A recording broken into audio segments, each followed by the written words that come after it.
everybody! It's day 10 of diving for me. Yay! And here I am at Dean's Blue Hole again. And I had a wonderful night dive last night. One for like the record books of my life. So if you didn't catch that video, I hope that you will take a look at it because it was so awesome that I can't even describe. I slept through the night so good, hard out. Woke up at 7 a.m. and was ready to be awake, you know, and rested, you know. So I always got to have some coffee and some oatmeal to get myself kind of moving and rolling. But yeah, I'm getting the best sleep that I've had in years here. And so that is such a gift and I'm so grateful for it.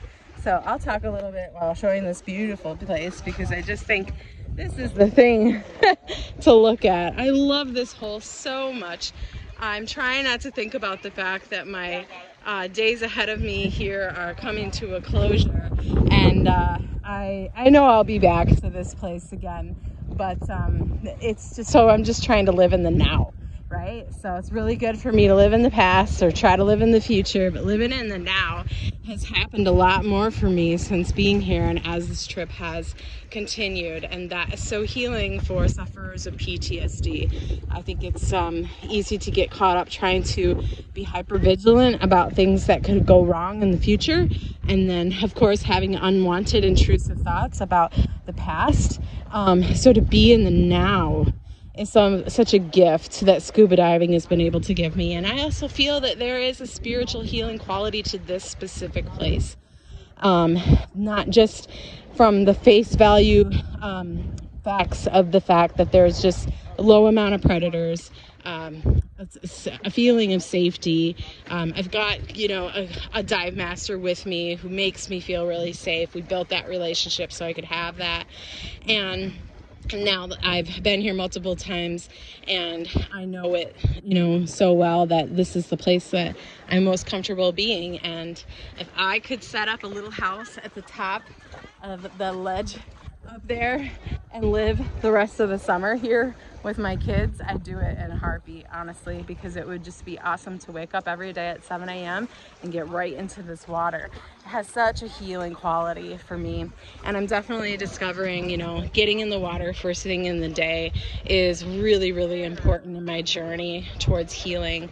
I got to talk to my dad today. The dad who raised me is in the hospital after suffering a series of strokes, and he has 2 brain aneurysms, and I've been sharing the joy of my experiences here, and we've been laughing and just really having a good chat on the phone. And you know, it's been a bit emotional, but I'm also doing really well with it, honestly, recognizing that, you know, I can hold space for his journey and share positives of what's happening with me, and that inspires both of us because he's actually having to do a lot of rehabilitation right now to overcome some debilitating loss of motion in his body. And so, you know, in a way it's a similar kind of journey, right? Recovering from a stroke is similar to recovering from PTSD. You're going to have to do rehabilitative exercises to get your mind working again, and then, you know, for him getting that body and mind connection again. And it's really, there's so much parallel to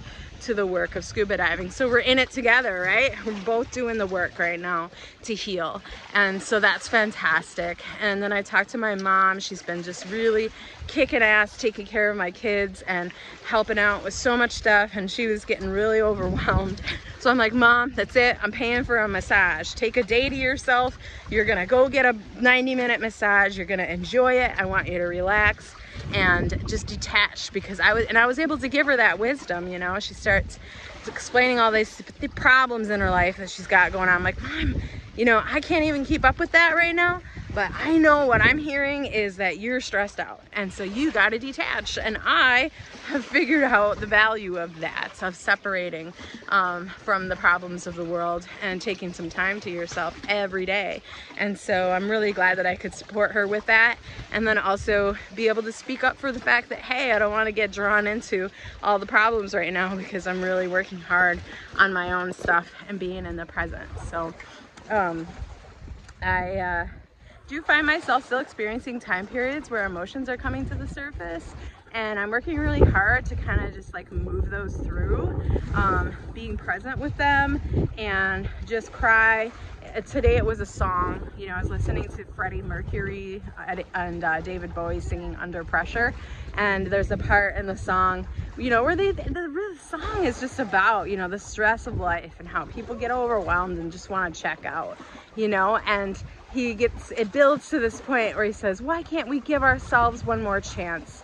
Why can't we give love, give love, give love, give love, give love, give love? And it just hit my heart so much because, you know, it's when you've been traumatized, you can have a hard time loving yourself and loving other people to the degree that you want to, maybe because you're afraid of getting hurt. And, you know, so I just got lost in hearing him repeat that over and over. I had to play it over and over and just keep crying. And then again, I'm just filled with like, oh man, I want to become a dive instructor someday and take people who are suffering with PTSD, like my dad who's in the hospital, and bring him to a, you know, and I don't know if it would be safe for him at this point medically, but people who are safe, you know, to be able to do this, to experience what I've experienced, you know, and see the light turn back on in their brain so that they can have that life that they were intended to have on this planet, and then just have that restoration of their existence, because their brain isn't fogged up and living in with cortisol overload. So that's my dream, is to one day figure out a way to just be able to enjoy what I love doing for myself and use it to help other people heal. I think that's gonna be just give so much purpose to everything that I've been through. So gosh, I sure talk a lot, and sometimes I just want to just sit here and let you hear how beautiful this place is. I mean, look at the variations of the color in the white sand, and then as it moves to a light blue, and then it goes to that dark blue that goes 663 feet down into the earth. There are some people who lost their lives here, who didn't know how to swim or were free diving by themselves and blacked out. Their bodies rest at the bottom of the floor here, and they will not be coming back up. They have been taken home. And for that reason, I was told some people on this island the native people do not like to come here because they fear it so greatly. And many do not know how to swim. And I just thought, wow, what a contrast. They see this as sort of an evil place, and here I am thinking it's the world's most healing place in the world, you know? So I guess it's just a matter of perspective, right? And so for me, this is such a beautiful, sacred place. There are some people with the William Trowbridge's organization, Vertical Blue, who were out last night cleaning up the beach, picking up trash, because there's like not really a service that does that here. There's only 4,000 people on this island. So they were just picking up trash, and I'm like, well, what you picking up the trash for? Is there going to be a diving competition? And they're like, no, it's just one of our friend's birthday, and this is what she wants for her birthday, is for all of us to come out here and clean up trash off of the beach. And I thought that was so beautiful. You know, I really respect free divers, scuba divers of course, but free divers too. It's just, they care, you know. And being an advocate of the underwater world is the privilege of scuba diving and any type of diving. When you're submerged in that kind of beauty, you want to take care of it. You just do. You don't want to see bottles down there and plastic floating around. You know, you want to see those gentle, beautiful creatures surviving in a place that's healthy for them, and do your part to take care of it. And it really starts to make you rethink, hey, you know, I'm just as beautiful as those creatures are, so I should take care of me too, right? We all are. We're all so beautiful. And I don't even think we can comprehend it, but being in the water, it certainly just recaptivates that experience of yourself and love for yourself as a human being. I mean, just look at your hands and how they're made. You know, look at your face, look at your eyes and the colors, you know. Things are really starting to pop out at me. I'm starting to really pay attention to details now that were just escaping me before, right? Part of this has been like